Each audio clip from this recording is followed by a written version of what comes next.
গাজীপুরের কালিয়াকৈরের উপজেলা ও পৌর বিএনপির যৌথ উদ্যোগে কেন্দ্রীয় কমিটির সিদ্ধান্তে অংশ হিসেবে নতুন সদস্য সংগ্রহ ও নবায়ন ফর্ম বিতরণ অনুষ্ঠান কর্মসূচি পালিত হয়েছে। রবিবার দুপুরে কালিয়াকৈর উপজেলা মডেল মসজিদের সামনে এই অনুষ্ঠানের আয়োজন করা হয়।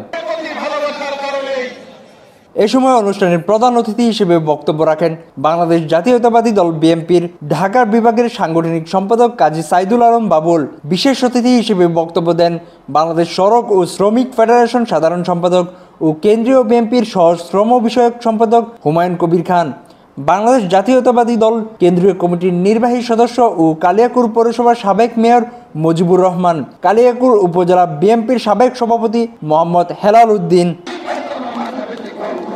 কালিয়াকৈর উপজেলা বিএনপির সাবেক সভাপতি আব্দুল লতিফ, কালিয়াকৈর পৌর বিএনপির আহ্বায়ক কমিটির সদস্য রিয়াজ উদ্দিন, কালিয়াকৈর পৌর বিএনপির আহ্বায়ক কমিটির সদস্য সাইজউদ্দিন আহমেদ, কালিয়াকৈর উপজেলা বিএনপি আহ্বায়ক কমিটির সদস্য অ্যাডভোকেট কামরুজ্জামান, গাজীপুর জেলা শ্রমিক দলের আহ্বায়ক মিনার উদ্দিন সহ কালিয়াকৈর উপজেলা বিএনপির বিভিন্ন অঙ্গ সংগঠন নেতাকর্মী উপস্থিত ছিলেন।